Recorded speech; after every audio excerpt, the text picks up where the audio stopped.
Hallelujah! It is I, your main man, Andrew Wood, the Ares of RPGs, return to you to speak on my views of RPG Paraphernalia. Now, I've seen a skag of videos, a tremendous amount recently, and over the past even year, perhaps even longer, of RPG Paraphernalia videos. Now, rightfully so, this, or, oh god, this piece of shit, or this, or what else do we have here? This one. I got tons of RPG books. You can't see it here, but I'm in the DM's throne, you understand, baby. And there's just tons of RPG books. And of course, my character notebooks. I have my 40 notebooks here. Tons of RPG stuff just within easy grasp. Hell, we even got this little Lovecraft book here. You need that in your inspirational space. I'll assure you that much. Now, those or these, that's two different kinds of RPG paraphernalia. There, you got your bag, you got your dice. Oh, that's just pretty much unquestionably needed. Besides that, there's nothing that I particularly love. It's not really a product, but I'll talk about it because it's a piece of paraphernalia that I use. I have over 1,000 character pictures in my computer on my laptop. I have a little cord that runs right up to the TV. Boom, boom. I can get the pictures right on the television. I've been role-playing NPC, and I'm role-playing it, and I'm over here, boom, boom, boom. I pull the picture up while I'm role-playing, right on TV. We don't miss a beat. The picture's up on the television. It makes it easier to put that image in your mind when you have it right there, particularly if you've never seen that individual before. It's not, I'm giving you some kind of description. Even with a really good description, I mean, a picture really does fill in a lot of details, particularly with game masters who are not good at describing faces. You know, if you're like, oh, I can describe shit fine. It's like, oh, okay, really? I don't fucking know what the ears look like, the nose, the mouth, the eyes, the fucking ridges here, the fucking cheekbones, the fucking gimmick of hair, you know. I think, oh, yeah. A picture is tremendously helpful to describe, particularly if you really like to describe stuff, because use your descriptions elsewhere. That's what I do when I need to describe the roads, or the cart, or the character's sword, or the fucking donkey over there. I want to describe all that stuff, the sky, the feeling of the weather.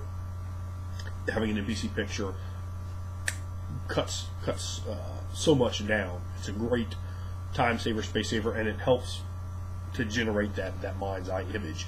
So I love it. But I'm going to talk about the products, and these products are put out by a number of different companies. So it's not just one. You get this for a number of different games. There are a number of different reviews, some unboxings that you can watch. Most of these videos are very good. They're very well done videos. They'll unbox the product, or they'll have the product there and they'll lay it out and explain it and show and give you their views and opinions. So I definitely encourage you, if you are interested in learning more about these products or want to hear other views on the products, to look at your Dungeon Master or XU Potions or Webhead. I remember all of them having them. I know there's plenty of other people out there who have done them, but those are the three that come to mind just right offhand. So you could check them out and look at them. These might be something that work well in your game, work well with your style, work well for what you want to do. Now, you have a few basic types. You have cards, and the cards are kind of... There have been cards around for a long time. I can't rightly remember if they had any in first edition. I know AD&D second edition had cards. But particularly with the popularity of Magic the Gathering and all the clones of Magic the Gathering that came out, companies go, oh, look, cards are cheap as fuck. This is actually kind of expensive to make. A Magic card costs like nothing. You know, so if they can integrate that style into role-playing games a little bit, they can increase profit margins. That's what they're trying to do. So you have cards of every shape imaginable now. Encounter cards, critical fumbles, critical hits. You have condition cards. You have little condition rubber band things to put over your miniatures. You have miniatures. You have your square maps, whether they're dry erase or they're just a basic sheet, and you have dungeon tiles. Now, I've never bought a card for a role-playing game. I haven't bought one. The entire 24 plus years now that my old ass has been doing this, I've never bought one of those. I have never bought a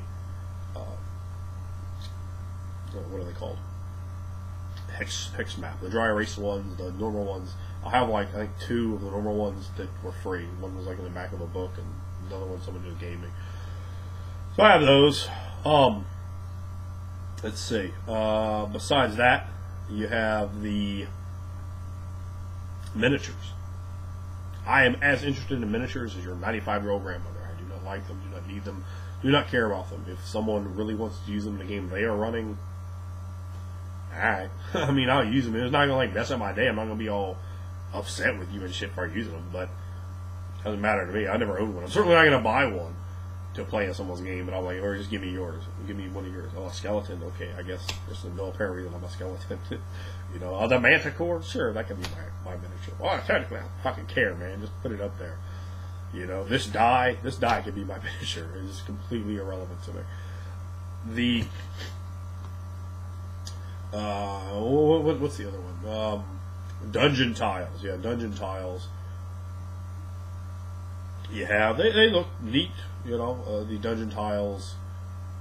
As your DM Johnny lays them out, they look neat. It looks like, someone had them and they're like, we're going to use them in the game. All right, I'll give it a try. I'm not going to say I'd hate it, but I'd never buy them. I'd never use them. I wouldn't be interested in that. They cost a lot of money. So we got two different issues here. Let's just talk about the money first of all. Now, role-playing game books don't really generate that much money for a company. Reason being is you don't have that many people buying them. So while, you know, a player's handbook, a D&D player's handbook probably sells really well, you know, the further down you get in terms of game recognition and within the line, you know, a D&D player's handbook certainly is going to sell a hell of a lot better than the Complete Warriors. The Complete Warriors is going to sell a lot better than, you know, some module that they put out. And there's going to be products that even a company like Dungeons & Dragons puts out that probably generate a loss in terms of the books they're putting out that just don't sell well. It costs money to print the books out, costs money to pay the writers and so forth. They want to make money. However, that really ain't your problem. As a consumer, you don't want a company to become parasitic upon you. It's not your duty to pay for them. It's not your duty to buy everything. And of course, you have people that have the collector's mentality in role-playing games. I think that's definitely not a good thing. You're going to start really eating up a lot of room with a role-playing game collection, particularly when you start adding in miniatures, you start adding in dungeon tile, all these sort of things can really generate a lot of space up and a lot of money. I mean, a lot of money. So for me, I kind of look at it as the company sticking their hand in your pocket, and they're not going to be interested in that. Cards are very, very cheap, and they make a really good profit on them. You know, I don't even know what they're going to sell for. Oh, $5 for these cards, a great deal. You know, probably not compared to what they're actually making, or what they actually have in the set of cards. The profit margins are going to be way up over what their books are, almost guaranteed. Now,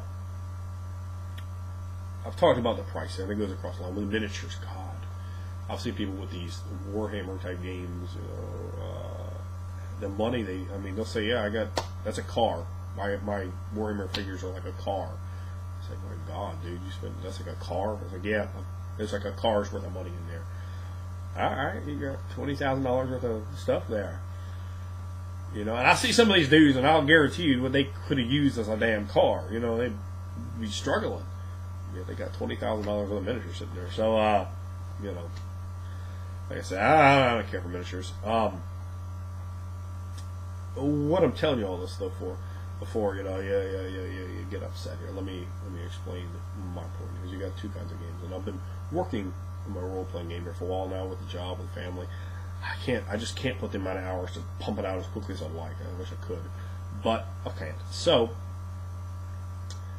what I've really noticed from deconstructing systems and analyzing them in a way that I've never really looked at role-playing games before is you have 2 points with a game. 2 points. So here's the kind of the important part of the video, really. You get 2 points with a game. You understand? You have your 5-foot square, your hex map.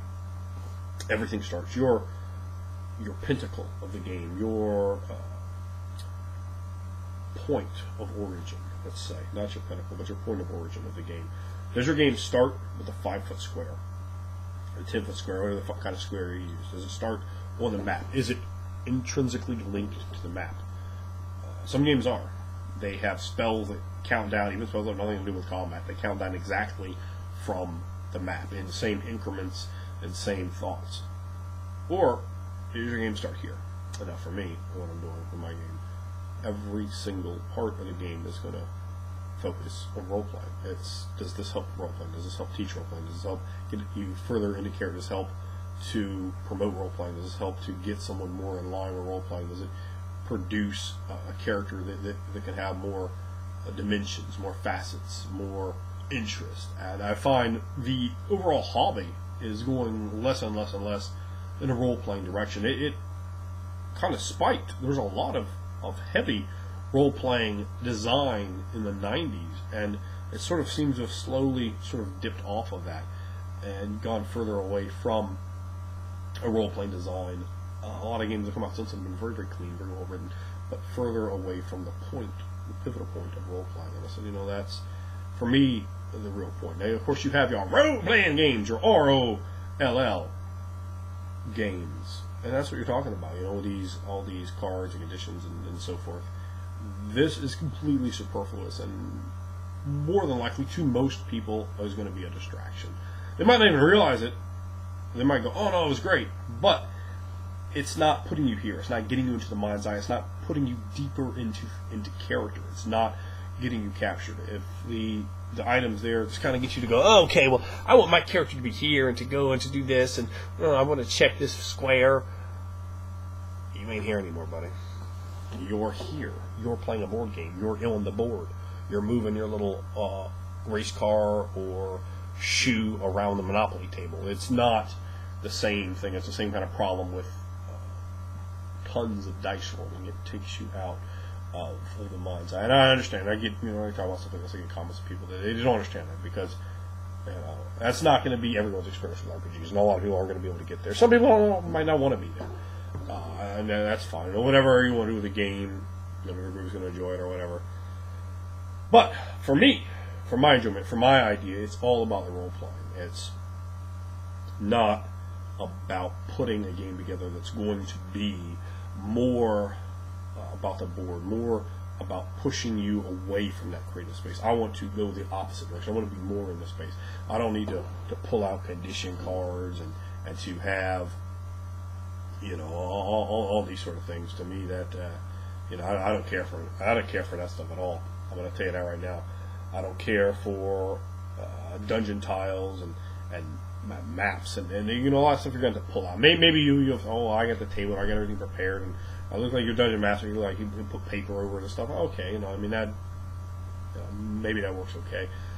I guess depending on how much time you're going to play and how much stuff you're going to use. But I think for the most part, the way I've seen what people do that stuff is, hold on, let me set this up. Hold on, let me set this up.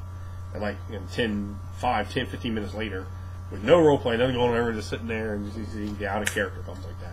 A lot of players there want a custom to come out of character. So, there's my view. Overall, the board of stuff, I don't like it. I think it's bad for the hobby. I think it's pretty much just there to milk money out of you.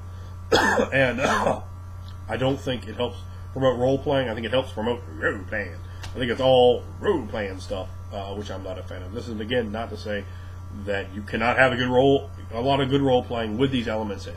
I'm sure you can. I'm sure plenty of games have been run well with them. However, I think it's, for someone new to the game, a bad place to start spending your money. I think it's a bad place to start investing a bad idea there. So those are my ideas on this paraphernalia, on these styles. I'd like to hear you guys, what you think.